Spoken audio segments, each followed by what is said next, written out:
Absolutely. How do you keep humble? Family, mum and dad keep you in check, your brothers, and I've got nothing to not be humble about, you know. I'm doing my job like everyone else does their job. I believe in God, and that humbles you more than anything, you know. That's amazing. And the best thing I loved when I saw you was I saw your dad at the front, I saw your mum on the side. Yeah. Was it your brother there as My well? brothers were there too. My brothers, my little sister as well. My nan came for a little bit as well. And I think being family orientated is a big thing in any sports environment, because they're the people that will tell you the truth, whether you want to hear it or not. Some people do get lost. You know, they're around big names, big people, and they think they're going to get, you know, a lot back by hanging around with certain other people. And sometimes all you really need is just your nearest and dearest. Definitely. And it's been great. I've met some great sports people, Conor McGregor being one of them, Tyson Fury. Good friends with an England rugby player, Ellis Gengen. I'm a massive England rugby fan. So you meet some fantastic people. Eddie Hearn being one of them, who's my promoter, I grew up watching. But most people in that environment are good people anyway. And you're a good person no matter what you do. It doesn't matter if you got a normal job or you're this celebrity like Conor McGregor.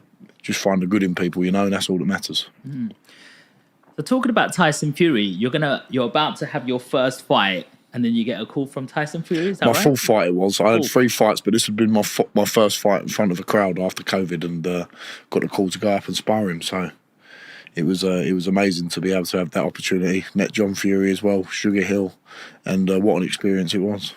What a big human being Tyson Fury Massive. is. Like, his hands are like massive. Like, what's it like going up sparring against? Like, how much power do you release when you're sparring a guy like that? You go all out every spar, really. Like, you're not going to hold your power back. You might hold back the intensity sometimes in terms of how, like, sometimes you spar people with less experience than you, and you might catch them and then back off. But sometimes the spars are very heated. I've had many heated spars with my good friend Joe Joyce.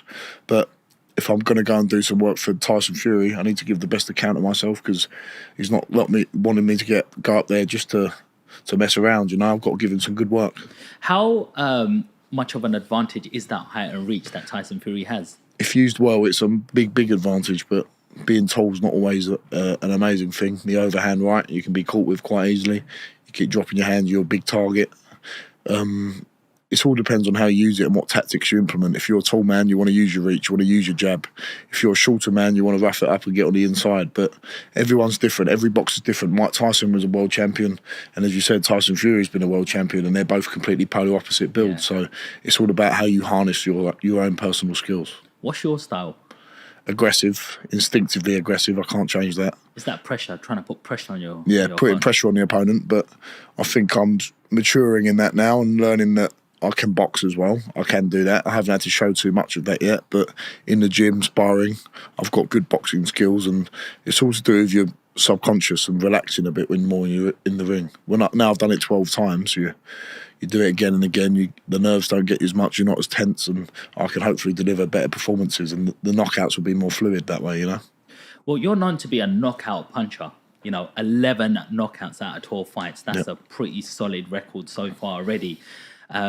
We see them overhand them bosh. Overhand, like, it looks like that's like your favorite punch. Like, you go. I see you got a body bang overhead. Like, you seem to mesmerize your opponent. Like, they've got to be some impactful punches for them to be putting their guard down. Like that's good. And my instincts and my natural power is something I never want to take away from myself. That's how naturally I am, and it's just about refining that, using your jab more, picking the right moments to explode, because there will be some really tough guys out there. I've already fought a tough guy in my 5th fight, Spanish heavyweight champion, and I broke my hand in that fight, got cut in the first 30 seconds on my eye. I couldn't see out of that eye, and I still got the victory. But sometimes people are going to be tough and things aren't going to go your way, so you need to learn how to use your boxing skills as well, you know.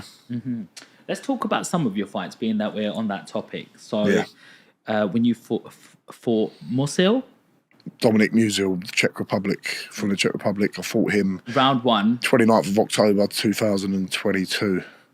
And round 1 job, he was really up for it. I remember him to my part of my management team, Shane Watson, still a good friend of mine.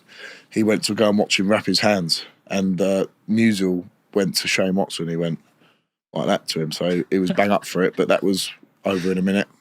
That was a quick one.